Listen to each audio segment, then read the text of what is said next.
namhlanje ubizwa ngenyoni umuhlala umfazi omnyama ubizwe ngedimoni muhlabile for abadala bakubiza ngenhlobo endiyala mosaqoka impadi yakhe amanga aqoka ibheshu manje bazothi ngiyasangana okuyibuyela esimpandeni ngithi Sekusuka omkhulu umsindo omayelana ke ne-album kaFalabo umfo kaKhuzwayo. Kunempikiswano ke sikhona kule album ngokuzwakala ke kwephimbo lika Falabo. Babodwa bathi kule album noma ngabe kuthiwa izinto ke ziyafana kunesandla sika Dlubheke nokumfowabo wakhe kuFalabo. uDlubheke uzokhumbuleka phela ukuthi kuzalwa umakoti omdala kaKhuzwayo.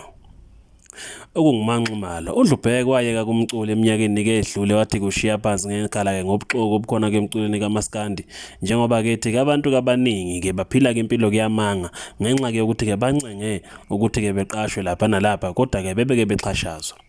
uDlubheke ke ungomnye kwabaculi abadingakala kule ndima kaMaskandi kodwa muva nje umfowabo ke uFalabo uye wakhipha ke album kunezingoma ezizwakala kahle kamhlophe ukuthi lapha noma ngabe kuthiwa kunjani kunesandla sika Dlubheke.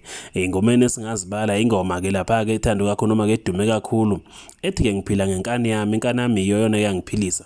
Abaningi bathi ke lapha ke le ngoma ke bhalo uDlubheke bese kuzoba khona ingoma ke esho kamnandi futhi kuyona ke le album. Le ngoma ke kusokala sengazi ukuthi iculwa uyena uDlubheke nakuba kuFala bengakufezanga ke lokho. Baningi ngabathi uma ngabe ngempela umculo wazi futhi kuDlubheke ukade umlandela wazi ukuthi kuDlubheke umuntu onjani uzozwa ukuthi ke le ngoma ke iculwa uyena uDlubheke. Le ngoma ke ithi ke sisempini ithi kuyaliwa la nembala nathi sale sididekile ngoba siye sayilalela le ngoma nembala ngathi likhona izwi ke lika Dlubheke lapha kodwa ke mhlawumbe ke nina abalaleli nababukeli ke mhlawumbe manje ngalalela siza noma ke nani ke nizinikeza isikhathi nizolithola ithuba lokubheka ukuthi ngempela ngabe ke ukhona yini uDlubheke noma ke mhlawumbe kungaba isandla nje ke sikuma backings kodwa le ngoma imnandi ngalendlela yokuthi ke uFalabo benoDlubheke ukusebenzisana kwabo noma ngabe kunjani vele ke phela bangabesende elilodwa. Kungenzeka kube khona ukufana kwamazwi kungenzeka futhi kube khona ukufana kokubhala kodwa ke futhi nokusebenzisana kwabo kungaba ke into enhle ke kakhulu. Zimnandi ke lezi ngoma futhi ke mnandi ke le album kodwa kumsindo usukile kakhulu ngothi ke kunesandla sika Dlubheke esikhona futhi sikhulu kule album.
namhlanje ubizwa ngenyoni umuhlala umfazi omnyama ubizwe ngedimoni muhlabile for abadala bakubiza ngenhlobo endiyala mosaqoka impadi yakhe amanga aqoka ibheshu manje bazothi ngiyasangana okuyibuyela esimpandeni ngithi